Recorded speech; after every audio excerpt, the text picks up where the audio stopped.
네, 벌써 한 주의 마무리 금요일입니다. 9월의 셋째 주 금요일 생방 열어보도록 하겠습니다. 반갑습니다. 아침엔 투자 허재입니다. 네, 여러분 안녕하세요. 저는 홍선혜고요. 자, 코스피 코스닥 어제 또 기록을 세웠었죠. 네. 코스피 사상 최고가. 오늘은 코스피는 0.49% 하락, 코스닥은 0.4% 상승, 방향을 조금 달리하고 있는 모습이 펼쳐지고 있는 상황인데 네. 삼성전자가 1%대 지금 하락, 하이닉스도 0.57% 하락으로 하락 반전 해 있는 상황이고요. 지금 시총 상위 종목 가운데에서는 한화 에어로스페이스 1%대 상승, 요 네. 정도가 좀 눈에 띄는 상황이네요. 팔만전자 네. 굉장히 많은 분들이 어제 기뻐하셨는데 8만 원 밑으로 오늘은 좀 내려와 있는데. 네, 오늘 좀 내려와 있고 1년 1개월 만에 8만 전제로 복귀. 요게 11만 좀, 원까지 주가 지금 보시는 것이 오늘 아침에 많이 레포트가 나왔거든요.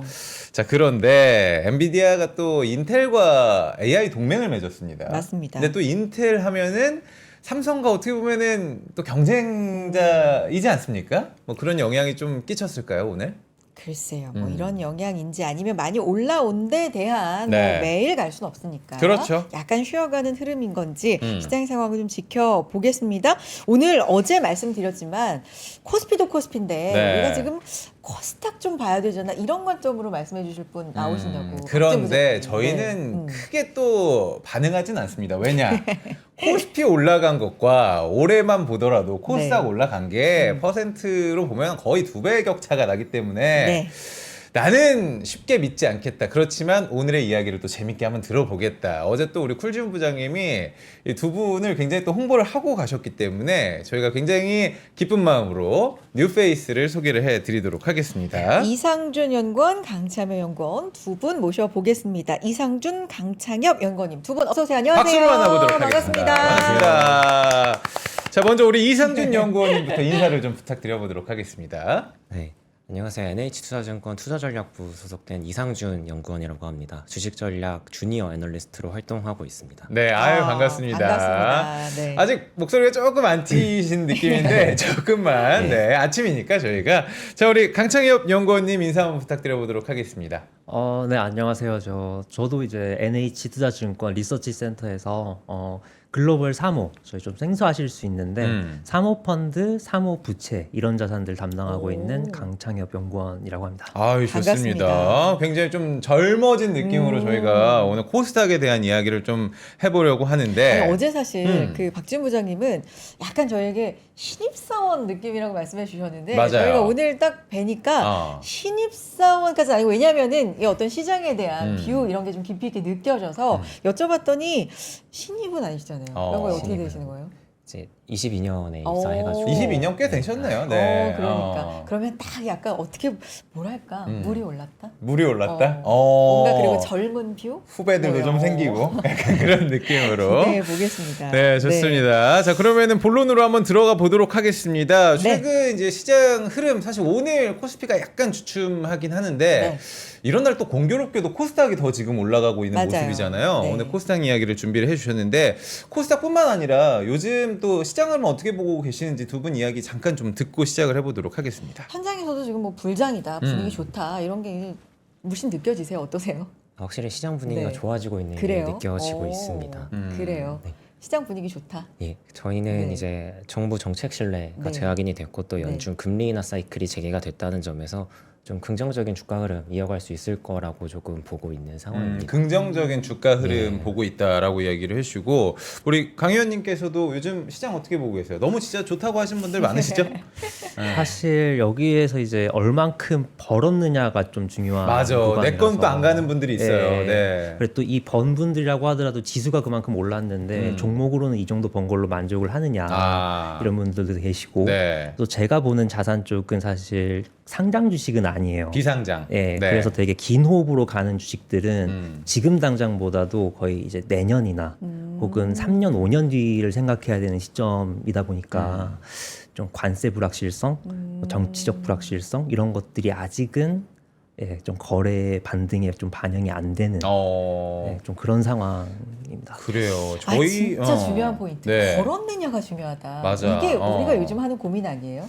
지수는 좋은데 반도체나 뭐 일부 갔던 업종에 투자하신 분들이 아니면 계좌에서 이렇게 체감되는 걸 느끼시기가 사실 쉽지는 않을 것 같다. 그러니까 저도 네. 이제 뭐 매일 쳐다보죠. 방송 끝나고 또 내 건 어떻게 돼 있나 쳐다보는데 뉴스에도 많이 나오지만 네. 이 대통령께서 이제 투자하고 계시는 그 뭐 ETF 상품 지수 주종인데 저는 그것보다 한참 안 됩니다. 아, 수익이. 수익률이. 네, 한참 안 되기 때문에 아 진짜 내 것만 안 오르네 그런 고민을 좀 가지고 있습니다. 자 그러면은 본론으로 코스닥 한번 들어가 보도록 하겠습니다. 네. 전략을 세우기 전에 아까 우리 이상준 의원님께서 말씀하셨던 것처럼 정책 기대감이 굉장히 좀 크다. 근데 그게 지금 사실 반영이 되고 있는 게 코스피 쪽이 아닌가 싶어가지고 좀 걱정이 있습니다. 어떻게 보세요? 네, 지금 코스피 위주로 정책 기대감이 반영이 많이 되고 있는 것 같습니다. 뭐 특히 상법 개정안 같은 것들 보면은 지주증권 같은 업종들이 잘 가고 있는데 이거는 또 코스피에 속한 업종들이죠. 근데 네. 오늘 저희가 말씀드릴 벤처 정책 같은 경우는 조금 코스닥에 좀 모멘텀을 가질 수 있기 때문에 코스피 대비로 언더퍼폼했던 코스닥에 좀 기회가 될 수 있지 않을까 하는 관점으로 말씀드리겠습니다. 들어가기 전에 이제 벤처, 스타트업 이 얘기를 정부에서도 굉장히 많이 하고 계시거든요. 네, 맞습니다. 그러니까 이게 전 조금 헷갈리는데 연간 40조 원이에요? 아니면 벤처 투자가 5년 내에 40조 원인 거예요? 연간 40조 원입니다. 야, 그럼 규모가 정말 상당한데 대통령께서도 이제 청년 창업가 만나가지고 벤처 투자의 붐을 좀 만들어 보겠다 이런 얘기를 하셨어요. 예, 맞습니다. 이재명 정부가 지금 연간이 40조 원 벤처 투자 규모를 제시를 했는데 이게 2030년까지 네. 계속 확대를 시키는 겁니다. 그 과정에서 이제 혁신 벤처 기업가들의 역할이 더 중요해지겠죠. 그러니까 약간 좀 우리가 이런 얘기 많이 하잖아요. 실패에 대해서 너무 관용이 없고 그래서 이제 시작하는 어떤 스타트업이라든지 이런 네. 부분에서도 너무 실패 한 번 실패하면은 재개할 수 없는 뭐 이런 분위기 이런 그러니까 걸 우리가 왜냐면 지적을 좀 많이 이게 하는데. 개인 투자 혹은 네. 투자를 받아서 하는 거기 때문에 혼자서 일어나기가 상당히 좀 불가능한 구조가 그러니까요. 많이 돼 있더라고요. 그래서 이런 부분을 좀 개선해 보겠다. 이제 이런 의지도 좀 엿보이고 그래서 네. 3차 벤처붐 얘기까지도 나오는데 그렇죠. 이제 영건이께서 짚어줘야 되는 게 3차잖아요. 맞습니다. 1차와 2차가 있었던 거예요. 예, 언제인지 1차와. 좀 저 짚어주세요. 1차는 기억납니다. IMF 끝나고 새천년 가기 전에 약간 그 시즌이죠. 예, 정확합니다. 그래요. 맞아. 오늘 짚어주세요. 역사를. 예, 네. 이제 3차 벤처붐이 있으면 말씀 주시는 것처럼 네. 1, 2차 벤처붐이 있었을 텐데 그렇죠. 1차 벤처붐은 보통 김대중 정부 시기였던 아. 99년에서 00년 정도로 딱 보고 그 정도 있고, 시기. 예, 네. 그 정도로 보고 이제 2차 벤처붐 같은 경우는 문재인 정부 시기였던 2017년에서 2021년까지로 조금 보고 있습니다. 1차는 인터넷이었잖아요. 예. 2차는 뭐였어요? 2차 같은 경우는 당시 생각을 해보면은 4차 산업혁명이라는 키워드가 화두였고 그래요. 그때 또 코로나가 터지면서는 비대면 테크에 대한 관심이 되게 높아지던 네. 시기였습니다. 그러면 3차 벤처붐 얘기가 이제 나온다 이 얘기죠. 네. 앞서 말씀해 주신 이제 정책 기대감도 있고 요걸 성공하려면 어떤 조건이 좀 필요할 텐데 어떻게 분석하고 계세요? 네. 3차 벤처붐이 나타날 수 있으려면 네. 어떤 조건이 돼야 하냐 이거는 네. 결국 1, 2차 벤처붐을 한번 다시 돌이켜볼 필요가 있을 네. 것 같습니다. 그러면 1, 2차 벤처붐 당시에 공통점이 무엇이 있었냐 하면 세 가지로 크게 정리가 가능할 것 같습니다. 첫째는 정부의 벤처 활성화 의지가 강했다는 점, 둘째는 신산업이 등장을 했다는 점, 그리고 세 번째는 유동성이 확대되던 구간이었다는 점, 이렇게 네. 세 가지로 정리할 수 있습니다. 지금하고 조금 공통점이 있어 보이기도 하는데. 그러니까요. 굉장히 네. 유사한 환경이 그렇죠. 지금 만들어지고 있다 볼 수 있을 것 같습니다. 그래요. 그러면 우리가 이제 아까도 말씀해 주셨지만 네. 그래 이런 정책 기대감 있고 뭐 환경 조성되고 근데 우리 입장에서는 주식 시장이 어떻게 발전되느냐 이게 이제 주가 흐름도 좀 봐야 되고. 1, 네. 2차 때. 네. 1, 2차 당시 주가 흐름은 굉장히 코스닥 지수가 코스피를 아웃퍼폼하는 모습을 보였습니다. 네. 코스닥이 더 좋았다. 예. 아. 이 당시 주가 수익률 말씀을 드리면 네. 코스닥 1차 벤처붐 당시에 코스닥이 271%가 올랐습니다. 이때 역대 최고점인 2,800포인트, 2,834포인트를 기록을 했죠. 네. 이때는 정말 높은 수익률을 기록을 했고 2차 벤처붐 당시에도 코스닥이 68% 거의 70% 가까이 상승을 했습니다. 오. 이때도 마찬가지로 코스피 아웃퍼폼 했고요. 자, 그러면 1차 때 200 몇 %요? 271%. 270% 정도 그런 적이 그리고 그리고 뭐 60%가 넘게 2차 네. 때는 그럼 3차 때도 이 정도는 우리가 기대해 볼 수 있지 않을까라는 또 희망 회로가 이렇게 돌아가긴 하는데요. 현실적으로 1차 벤처분만큼의 그 아무래도. 상승률은 그만큼은 그 정도로 되고, 튀어오르는 네. 것까지는 조금 말씀드리기 조심스럽지만 그래도 2차 벤처분의 퍼포먼스는 좀 낼 수 있지 않을까. 정확히 뭐 퍼센트로 제가 제시를 드리기는 어려워도 네. 확실히 모멘텀을 가져갈 것이다 라고는 말씀드릴 수 있을 것 같습니다. 그럼 지금 우리 지수가 뭐 코스피도 그렇지만 코스닥도 움직이고 있잖아요. 네, 맞습니다. 네, 우상향을 하고 있는데 이미 시작된 걸로 봐야 되는지 아직 정책 기대감만 이렇게 좀 냄새만 풍기고 있는 느낌인지 저희가 이렇게 좀 질문을 드려볼게요. 김영삼 정부 넘어가면서 김대중 정부 때 1차 붐이 있었잖아요. 네.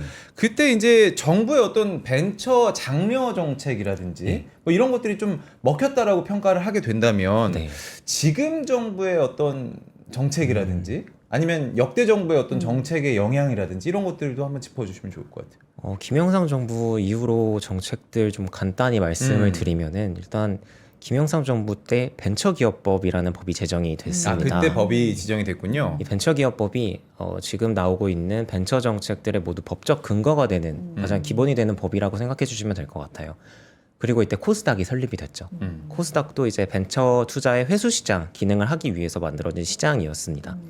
이게 김영삼 정부 임기 말기에 임기 말에 이제 시행이 됐고 본격적으로 그러면 그 효과를 본 거는 김대중 정부가 될 것 같습니다. 네. 뒤이어서 등장을 했으니까 김대중 정부 뭐 다양한 정책을 시행을 했는데 그 중에서도 가장 인상 깊었던 건 역시 코스닥 시장을 활성화하는 노력이었겠죠. 그러니까 지수가 그 정도로 움직일 수 있었던 거고 그 다음 이제 근데 닷컴버블 터지면서 시장이 많이 무너졌잖아요. 그렇죠. 그때 그리고 이제 코스닥이 무너지면서 벤처기업, 벤처 시장도 많이 위축이 됐는데 이후에 들어서 노무현 정부는 이제 이걸 다시 살리려는 정책들을 내놨습니다. 그 중에 이제 제가 뒤에서 또 말씀을 드리겠지만 모태펀드를 이때 설립을 해요. 모태펀드요. 네, 맞습니다. 모태펀드는 이제 정부 차원의 벤처 자금을 좀 안정적으로 공급할 수 있는 자금 공급 체계라고 생각해 주시면 될 것 같아요. 네. 그리고 뭐 뒤이어서 뭐 이명박 박근혜 정부에서도 다양한 정책들이 나왔고 특히 뭐 박근혜 정부 때는 코넥스 시장이 이때 설립이 됐거든요. 코넥스 시장이 있대. 그리고 지금까지도 지금 벤처 지원에 있어서 많은 역할을 하고 있는 팁스 제도가 이때 또 시행이 됐습니다. 네. 마지막 문재인 정부 같은 경우는 지금 중소벤처기업부잖아요. 그렇죠. 근데 그 전까지는 중소기업청이었습니다. 아, 청에서 올렸군요. 정책 리더십을 좀 강화하고 네. 우리 벤처 정책을 이렇게 강하게 가져갈 것이다. 어떻게 보면 선언을 한 거라고 볼 수 있죠.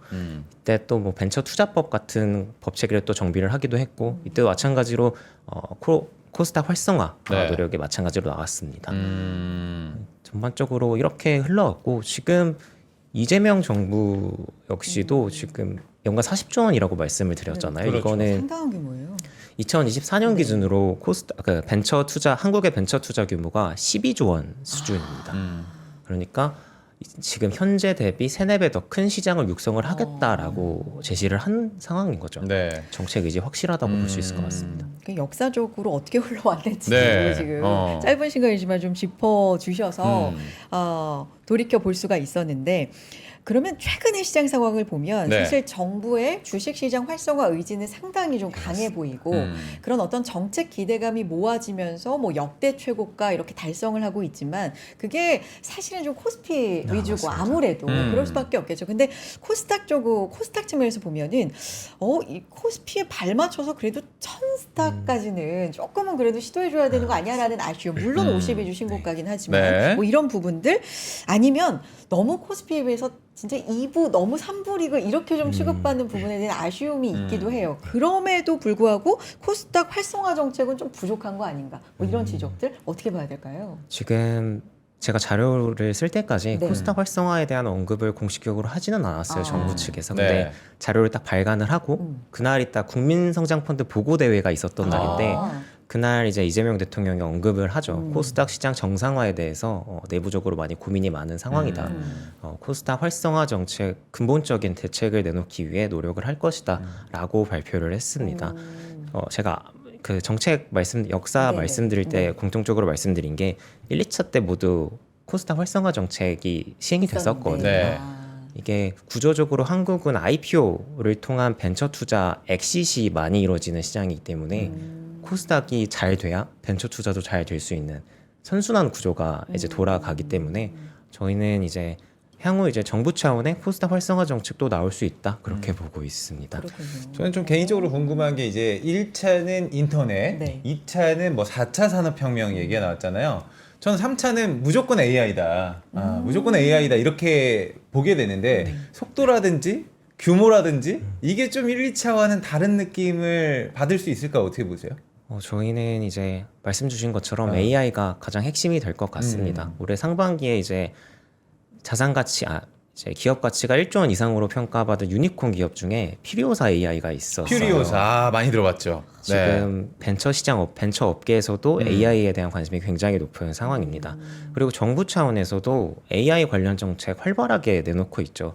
사실 뭐 AI 독자 AI 파운데이션 모델이라던가 뭐 특화 프로젝트라던가 하는 다양한 프로젝트 내놓고 있고 또 이제 국민성장 펀드 말씀드렸는데 네. 이거는 이제 AI나 바이오 같은 첨단 산업에 투자를 하는 펀드라고 생각을 해주면 될 것 같은데 이게 기존에는 100조 원 정도로 계획이 됐어요. 근데 이게 150조 원으로 이번에 확대가 됐습니다. 네. 이제 AI 산업을 AI가 그리고 기본적으로 이재명 대통령의 공약집 보면은 성장 공약 첫 번째가 AI 3강 도약이잖아요. 그러니까 정부 정책이 이제 확실하고 이거를 어떻게 밀어줄지 자금 조달은 어떻게 할 것인지 그런 것들이 명확한 상황이기 때문에 저희는 좀 모멘텀 이제 받을 수 있을 거라고 보고 있습니다.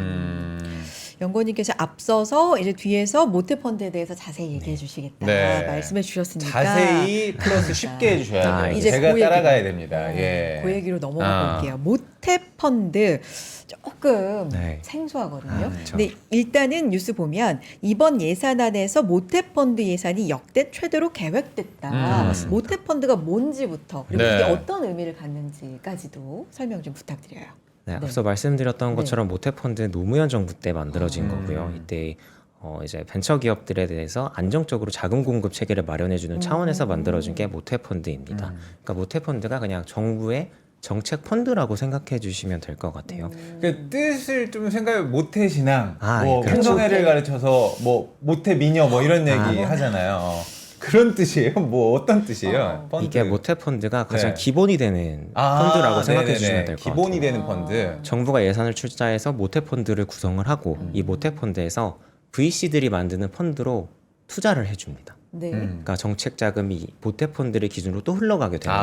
아. 그럼 이제 아래에 있는 펀드들을 자펀드라고 표현을 네. 하는데 이게 재간접 펀드 기능을 함으로써 이제 이런 기업들 다양한 VC들이 만들고 있는 펀드들로 자금을 유입시켜주는 역할을 한다라고 생각해 주시면 될 것 같습니다. 그러니까 중심이 되는 펀드는 아, 그러네요. VC들의 펀드들이 네, 거기 맞습니다. 있는 거고 그렇군요. 그래서 계속해 주시면요. 네. 그런데 이 모태펀드가 중요한 이유는 이제 VC들이 모태펀드 투자를 받으면 필수적으로 민간 자금을 매칭을 시켜줘야 돼요. 그러니까 추가적으로 민간 자금도 넣어줘야지 펀드 구성이 됩니다. 아. 그러니까 기본적으로 이제 매칭, 민간 자금도 같이 너희 만들어서 해라. 이게 뭐 국비와 민간 자본의 1대1 매칭 뭐 이렇게 매칭 프로그램처럼 약간 그런 느낌으로 민간 자금이 들어와야 되고 네. 또 이게 모태펀드가 중요한 게 펀드가 손실이 날 수 있잖아요. 네. 그 손실을 우선해서 부담을 해줍니다.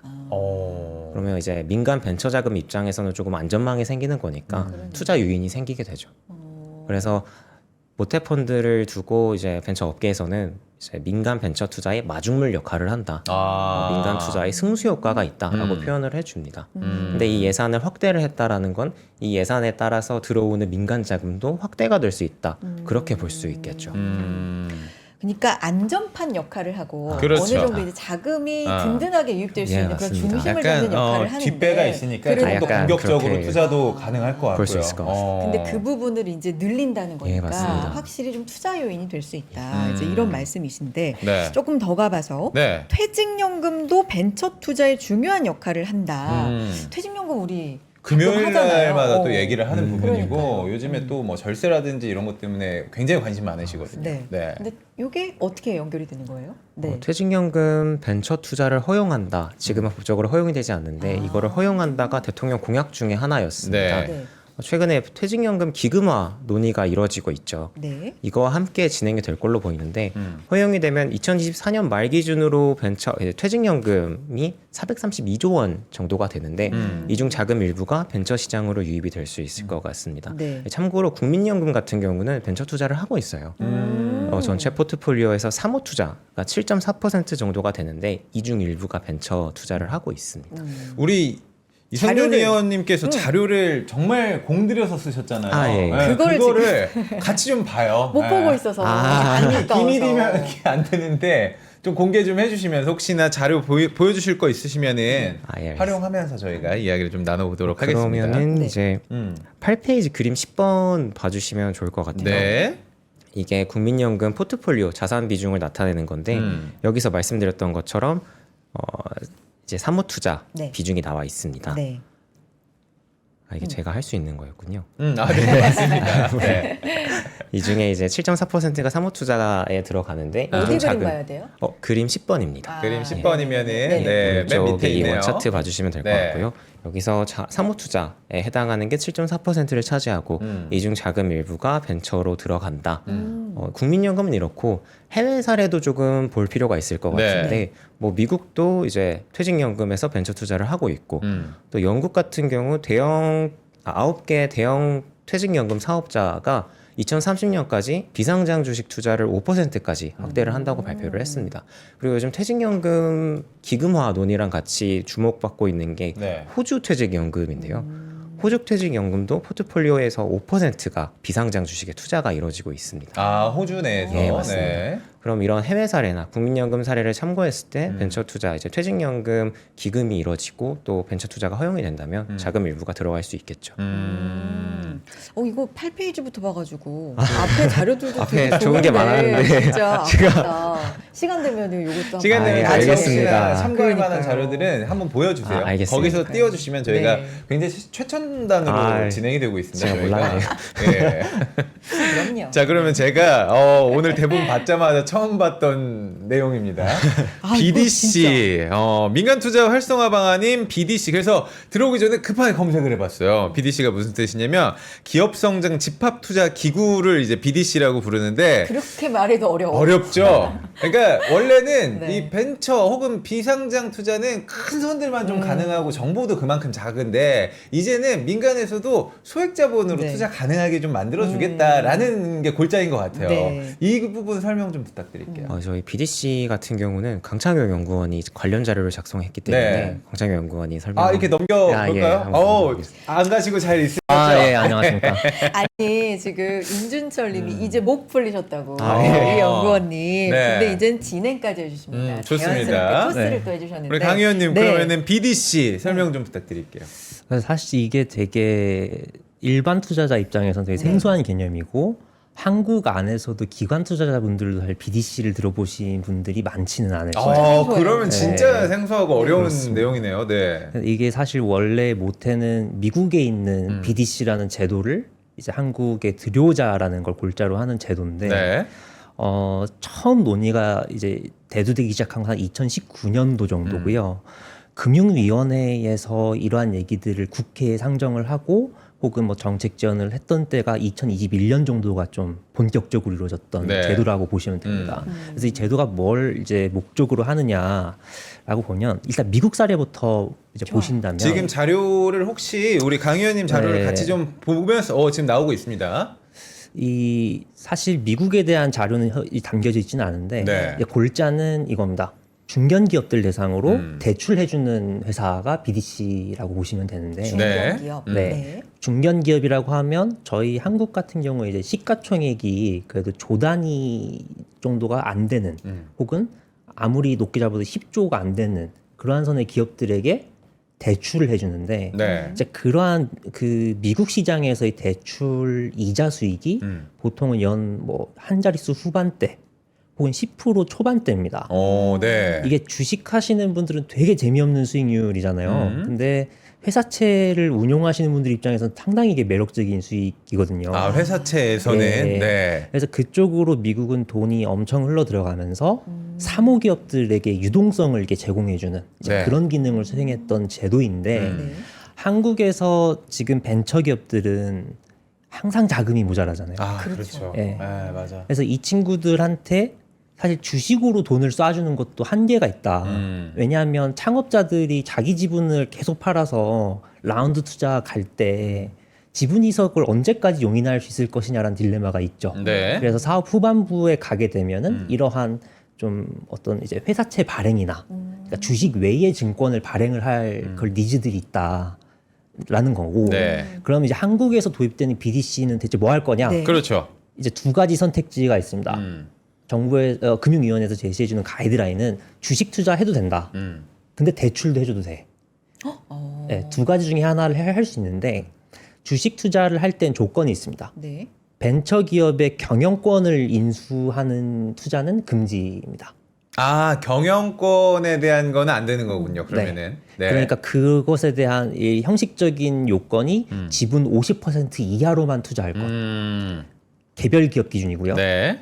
동일 기업에 대한 투자도 너네가 갖고 있는 펀드 총 자산의 20% 안에서만 해라. 그러니까 분산해서 투자해라라는 얘기죠. 네. 그래서 스프레이하고 프레이해라 라는 의미고 그래서 이런 기업들에게 대출이든 지분이든 투자를 해주는 그런 포트폴리오로 최소 한 50% 이상을 해라. 뭐 이런 식의 이제 제도를 이렇게 만들어 놓은 것이 한국형 BDC 제도의 좀 틀입니다. 그래서 다시 이제 쉽게 풀어서 말씀드리면 네.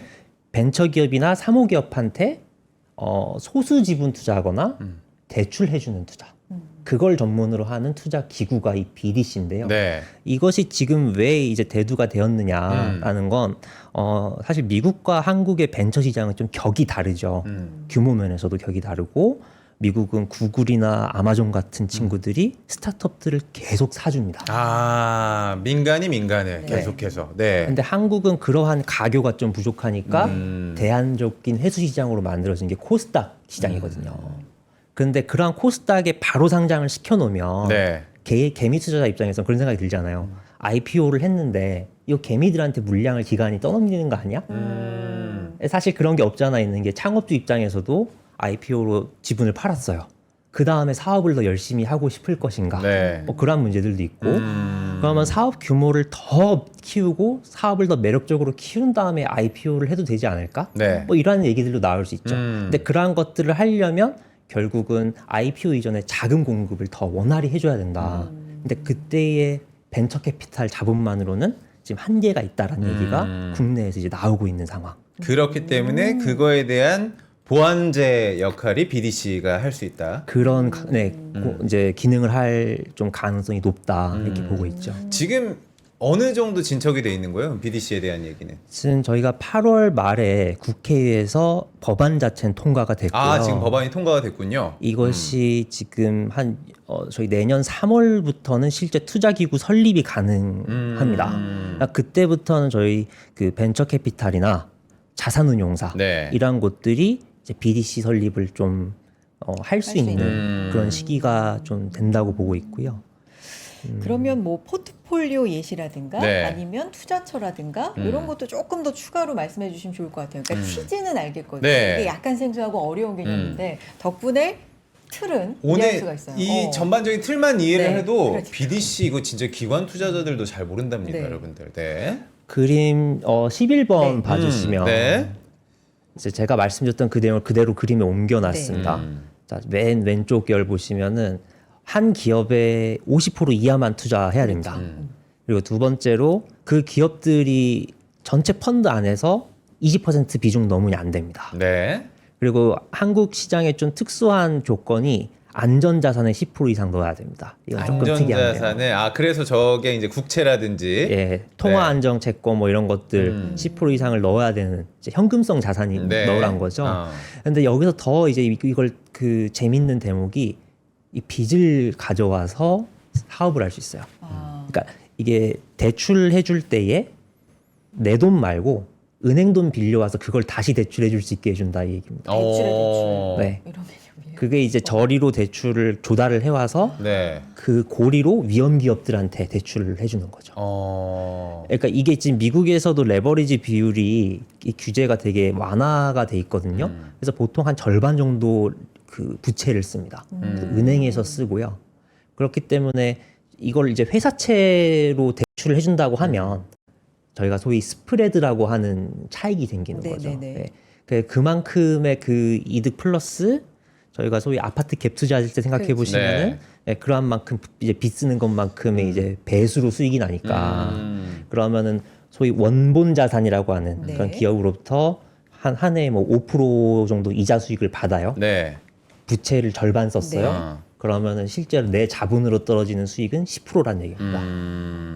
그러니까 딱 자본 대 부채가 50대 50에서 부채가 조금 낮은 수준. 그러니까요. 8%까지 네. 설정해서. 근데 또 그렇군요. 걱정되는 부분도 개인적으로 있긴 해요. 저렇게 저런 좋은 제도가 들어가게 된다면은 분명히 붐은 일어날 건데 그 붐에 분명히 버블도 낄 것 같아서 그런 걱정이 또 있긴 한데 그래도 지금은 또 이런 방안들도 들어와야 유동성 공급이 돼서 또 열심히 하시는 우리 벤처 기업들도 또 더 성장을 할 수 있기 때문에 그래서 우리 선혜 씨 네. 어디를 투자해야 될까를 우리가 그러니까. 늘 물어봐야 되잖아요. 그런 부분들 가기 네. 전에 요거 BDC 얘기 이제 마무리 뭐 다 해주신 거예요? 아니면 조금 추가하실 내용이 있을까요? 추가할 일 있으면 후반에 하시죠. 좋아요. 아 후반에 좋습니다. 입으로 그러면 네. 가보도록 하겠고요. 잠시 광고 볼까요? 광고 보고 네. 도대체 우리는 어디에 투자를 해야 됩니까? 주목받는 투자처부터 여쭤보도록 하겠습니다. 잠깐 광고 타임.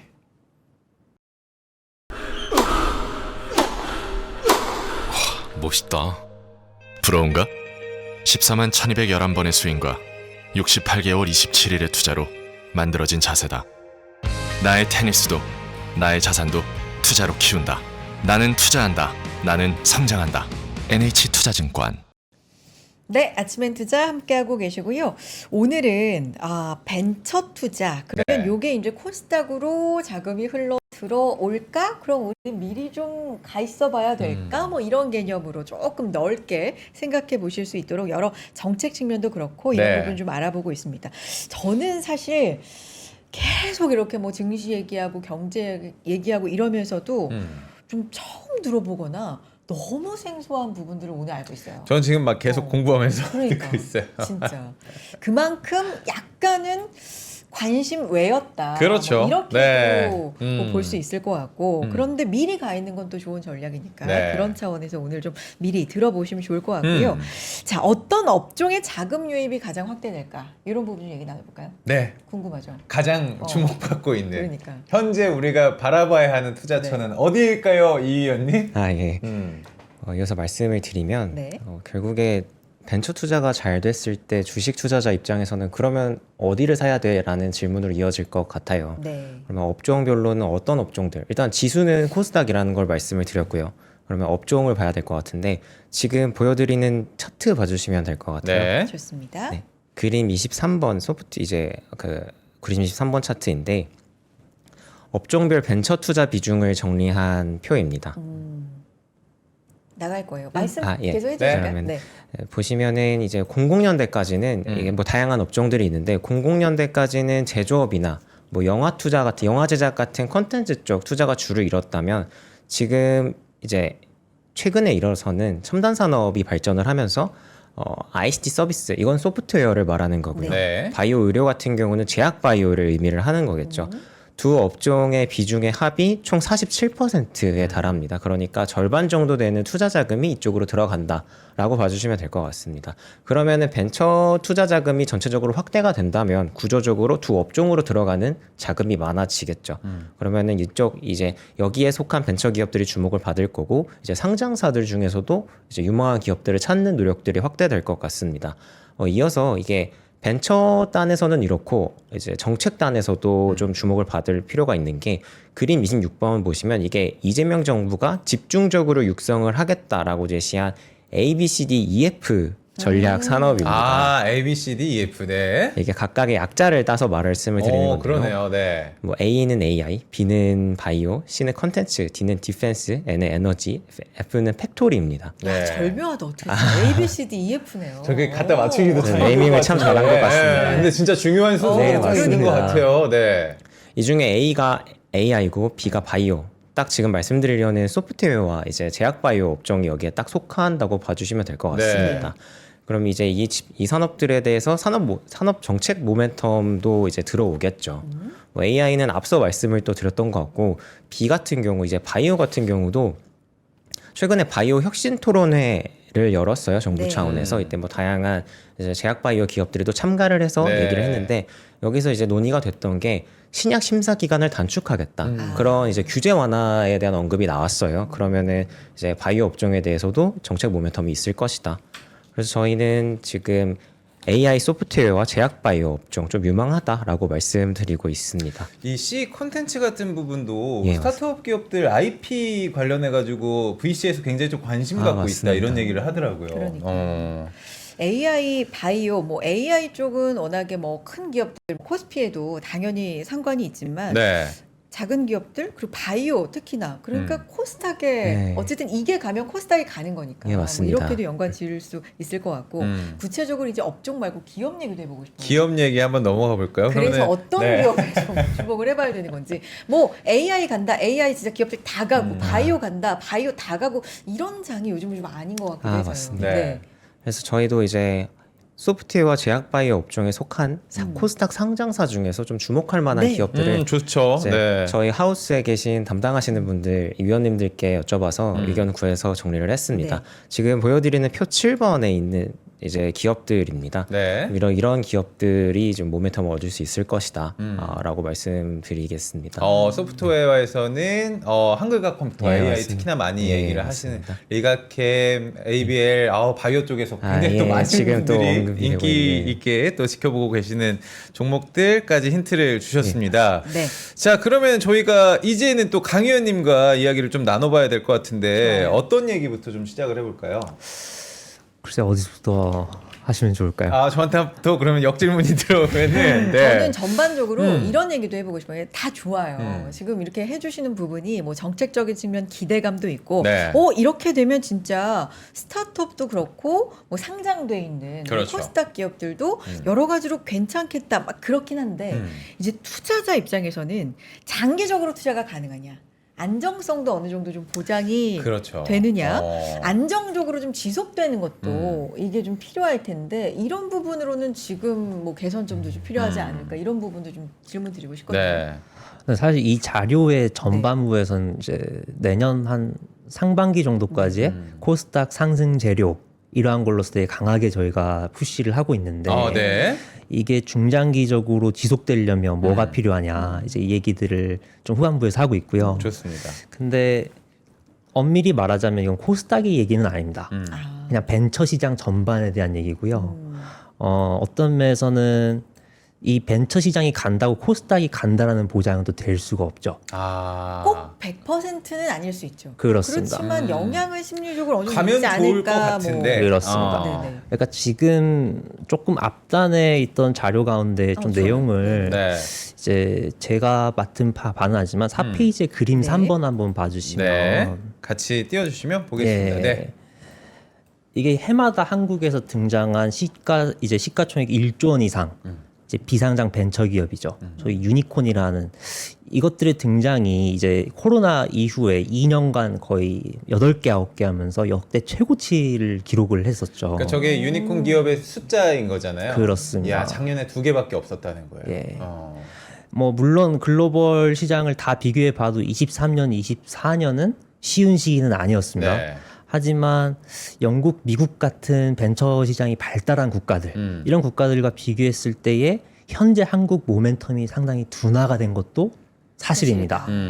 그러면 이거는 사실 비단 코스닥의 문제가 아니라 네. 벤처 시장 자체에서 혁신의 동력이 다시금 일어나야 되는 거 아니냐.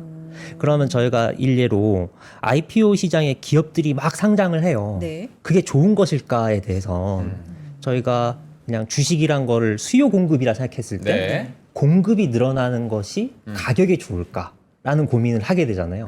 보통 교과서적으로는 가격이 내려가죠. 그렇죠. 공급이 많아지고. 그렇죠. 네. 그럼에도 불구하고 시장이 간다라는 얘기는 네. 그만큼 매력적인 주식이다라는 시장에서 이 기대가 있으니까 그렇게, 그럴 텐데 예를 들어 뭐 쿠팡이라던가 네. 배민이라던가 비바 리퍼블리카, 토스라던가 네. 이런 회사들이 코스닥에 만약에 나와준다라고 하면 그건 코스닥을 이끌 수 있는 견인 재료가 되겠죠. 그럴 수 있죠. 그래서 그러한 의미에서 기초 체력 관점에서의 벤처 시장이 좋아져야 코스닥 시장도 좋아질 수 있다.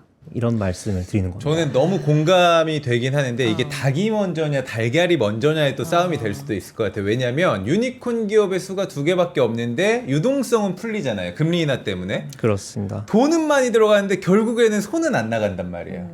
그러니까 좋은 기업이 없으니까 우리가 투자를 못하는 거 아니냐. 근데 지금 또 말씀하시는 게 기초 체력이 좋아져야 그렇게 또 좋은 기업들이 나올 수 있는 시장이 형성이 된다.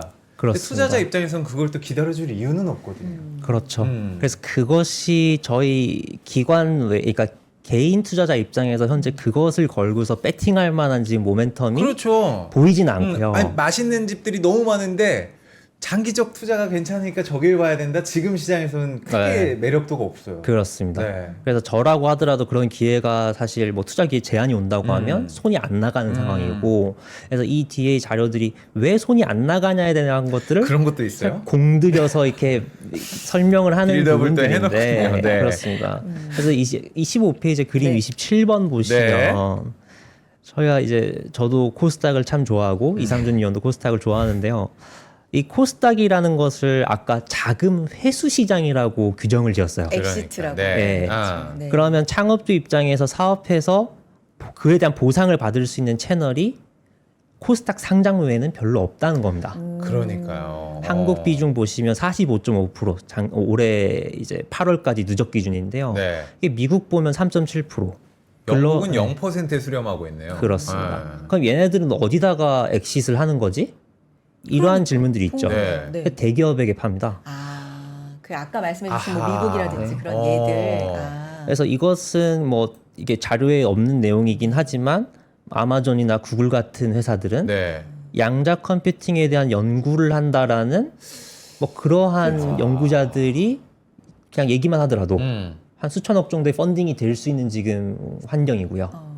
그러니까 그렇게 대기업들 주도하에 벤처 캐피탈이 성장할 수 있는 시장인데 반해서 한국은 이제 그림 29번, 이제 그림 30번 네. 봐주시면 이제 일단 왼쪽 29번 보시면 IT 헬스케어 저희 벤처 핵심 산업이잖아요. 대기업들의 인수 비중을 보시면 IT가 좀 그나마 높은데요. 28.6%입니다. 네. 근데 우측에 미국 보시면 84.2%입니다. 아예 비교 자체가 좀 힘드네요. 그러면. 예. 네. 힘듭니다. 그러니까 아까 제가 이제 질문지 받았던 것 중에 어제 받았던 내용 중에 뭐 벤처 캐피탈 혹은 벤처 투자를 주도하는 미국 기업이 어디가 네. 있냐라고 그렇죠. 하셨잖아요. 네. 벤처 캐피탈이 주도를 하죠. 하지만 주도한 다음에 이걸 누가 사줘? 라는 거에 대한 고민을 네. 미국은 할 필요가 없다는 겁니다. 대기업이. 빅테크가 사주잖아요. 알아서. M7이 사주잖아요. 거기서 그렇게 사줘서 자기네들 사업부로 편입시킵니다. 야, 그럼 또 선순환이네요. 네. 그 기업은. 그럼 되게 마진이 해소되고, 그러니까 마진이 개선되고, 혁신 기업이 인수하니까는 비용 절감되고, 네. 혁신 계속 대기업 주도로 이어나고. 야. 그러한 것에 있어서 어떤 IPO에만 의존하지 않으니까 증시가 출렁여도 버틸 수 있는 안정적이고. 네. 벤처 시장의 체력이 갖춰지는 것이죠. 그러면 이제 그거를 반면교사 삼아서 우리가 배워봅시다. 그럼 우리 대기업은 왜 투자를 좀 적극적으로 안 하냐라는 반문을 우리가 던질 수 있는 거예요, 그러면? 그런 얘기들을 사실 저희 딴에서는 기계적으로 하면은 대기업 지금 볼멘 소리로 얘기를 하겠죠. 왜냐하면 그러한 시장들을 인수해서 네. 그러한 벤처 기업들 인수를 해서 해외로 진출할 수 있냐 이 얘기를 하는 거죠. 그러니까 소위 벤처 기업이 국내 내수 시장을 먹자고 큰 돈을 들여서 투자를 한다고 하면 이게 수지타산이 맞을까에 네. 대한 고민이 생기는 거고. 한정된 국내 시장 네. 안에서. 그래서 사실 스타트업의 특징은 사실 스케일러빌리티가 있어야 된다. 네. 확장 가능성이 있어야 된다라는 얘기고. 그래서 저희가 팔란티어 좋아하실지 모르겠지만 룰 오브 40라는 얘기 하잖아요. 뭐 마진 플러스 뭐 그로스 합쳐서 성장과 마진율 개선이 40 이상 넘어가야 좋은 기업이다. 네. 스타트업 입장에서는 그것이 몇 배로 나와야 됩니다. 월 단위로 뭐 10% 이상이 커야 돼요. 매출이든 뭐든. 그게 되려면 해외로 나가야 되는데 지금 그건 쉽냐. 구조적인 문제와 확실히 있죠. 근데 그러면 우리가 이제 결론으로 갈수록 그래, 그렇지. 아, 우린 갈 길이 너무 멀다 쪽으로 약간 이제 회의적이고 부정적인 그래, 쪽으로 왜 이제 가게 우리가 되는데. 코스닥을 봐 지금 그러니까요. 코스피 가야지 근데 그러면. 어쨌든 코스닥의 가능성이 있다는 측면으로 써주신 거니까 그렇습니다. 좀 이제 제자리로 다시 가서 그러니까. 논리를 좀 펼쳐봐 주세요. 우선 이제 네. 아까 닭이 먼저냐 달걀이 맞아요. 먼저냐라고 맞아요. 말씀하셨잖아요. 네네네. 네. 그래서 그림 31번 네. 보시면 가장 교과서적이고 가장 원론적인 얘기입니다. 아, 시작점은 없는 거죠? 예. 어딜 가도 이렇게 도는 거죠? 그렇습니다. 그래서 일단 신규 기업 투자가 되면 벤처 기업이 성장한다.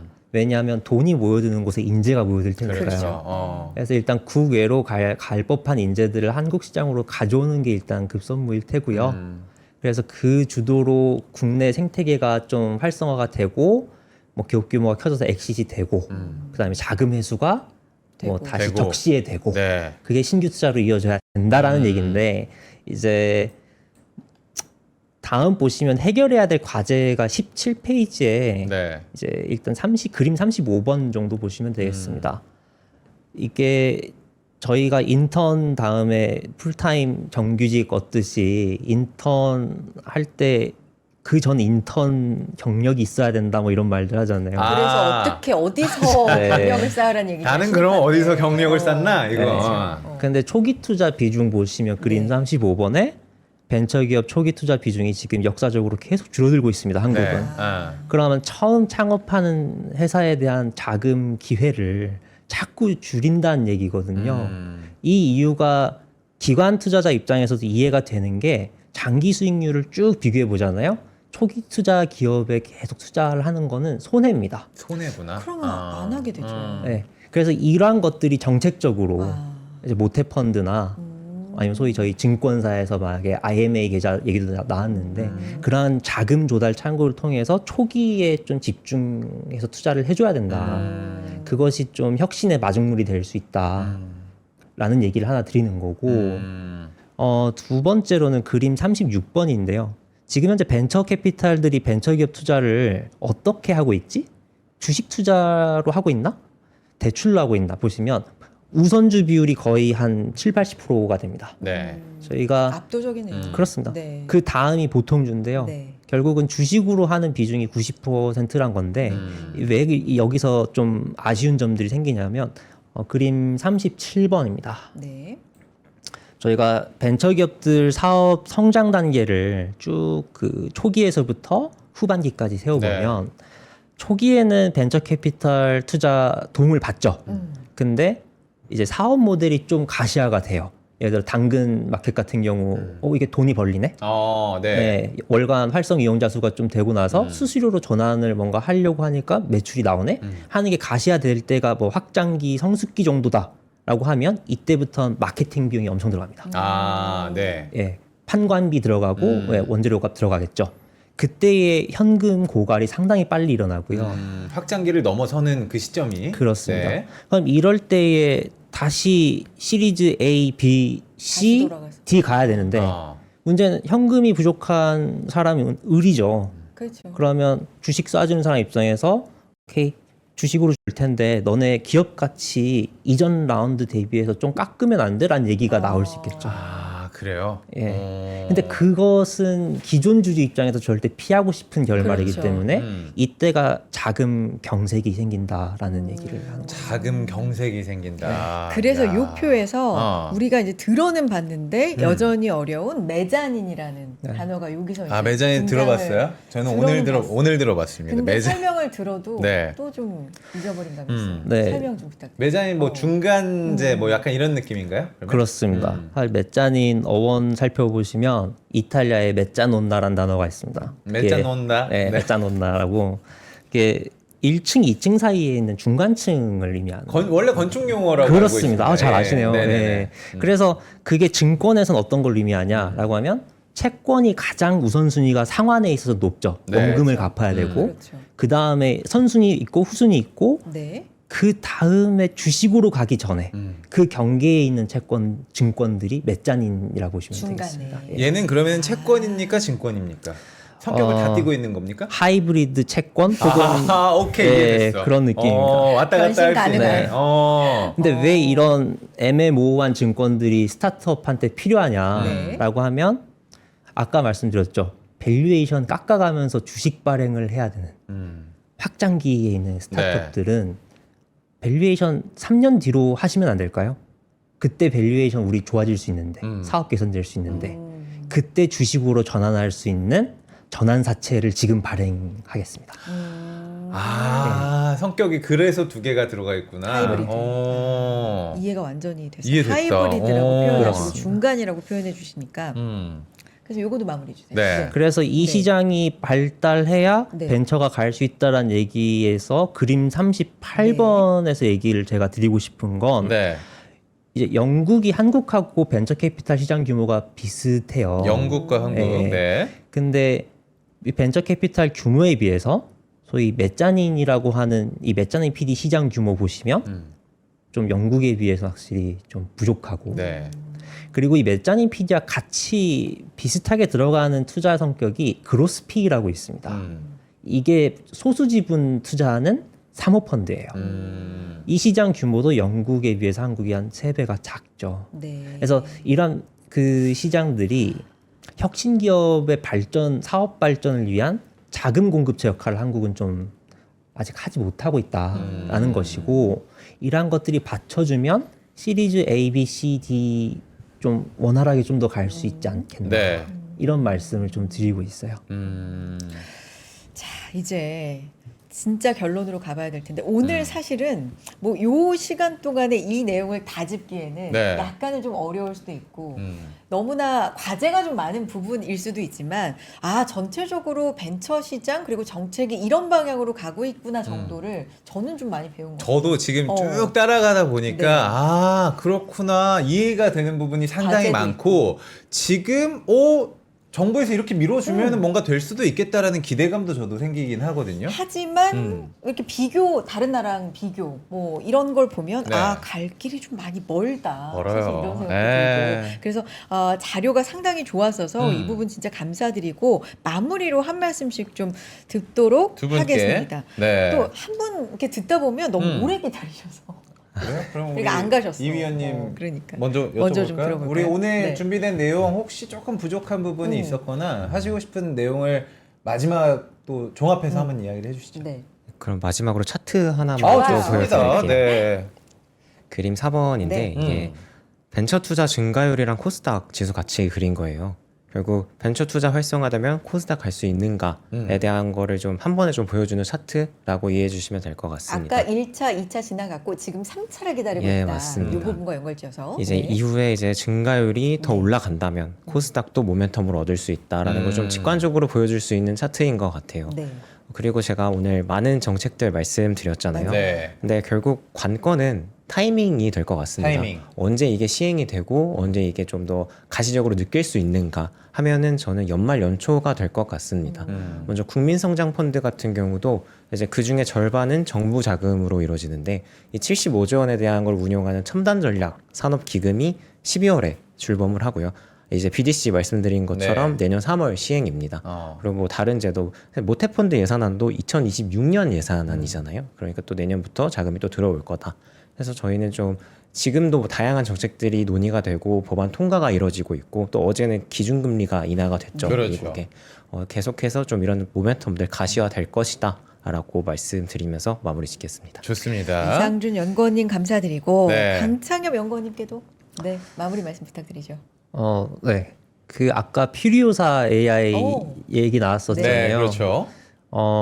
사실 그 일례도 보시면 추가적으로 사업을 더 할 자금이 필요한데 메타에서 인수제의가 들어왔었고 그런데도 그걸 이제 거절을 했었고 그 외에 한국 자금 시장에서 퓨리오사 AI가 과연 사업 자금을 확충할 수 있을까? 네. 그만큼 자금을 조달해 줄 수 있는 기관들이 있나 하는 이러한 고민들이 저희 증권사에서 좀 봐야 될 좀 문제들. 그러니까 그러한 자금 공급 역할을 해줄 수 있는 기관들의 역할.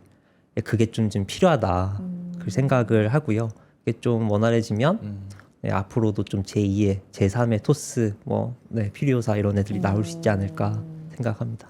용고님도 열심히 또 노력을 하셔야겠죠. 그러면. 자료 열심히 써야겠죠. 아이 감사합니다. 저희가 잘 보도록 하겠고요. 네. 오늘 두 분과 이렇게 뭐 벤처에 대한 이야기, 코스닥에 대한 이야기, 정책 이야기 전반적으로 좀 나눠봤습니다. 네. 이상준 연구원, 강창엽 연구원 여기서 인사 나누죠. 고맙습니다. 고맙습니다. 네. 오늘 어땠어요, 재무 씨는? 두 분이 일단 좀 그래도 긴장을 좀 하셨던 모습이었는데 처음에는. 말씀하시면서 뭐 워낙 또 그러니까요. 깊이 있게 또 저를 끌고 가주셔가지고 저는 이해 안 가는 부분은 굉장히 안 따라가거든요. 근데 이해되면서 그러니까. 저도 또 궁금한 걸 물어볼 네. 수가 있었고 재밌는 시간이었습니다. 그러니까요. 저도 그랬고요. 자, 코스피 코스닥이 지금 코스피가 0.5% 하락 3,440선 초반이고요. 코스닥이 강보합권에 지금 있는 상황인데 달려왔습니다. 우리 시장. 오늘 금요일 마무리하면서는 또 어떻게 될지. 사실 어제도 뒷심이 좀 좋았어요. 그렇죠. 뒤에까지 좀 잘 지켜보시면서 주말도 잘 보내시고 월요일 다시 인사드리겠습니다. 여러분 고맙습니다. 고맙습니다.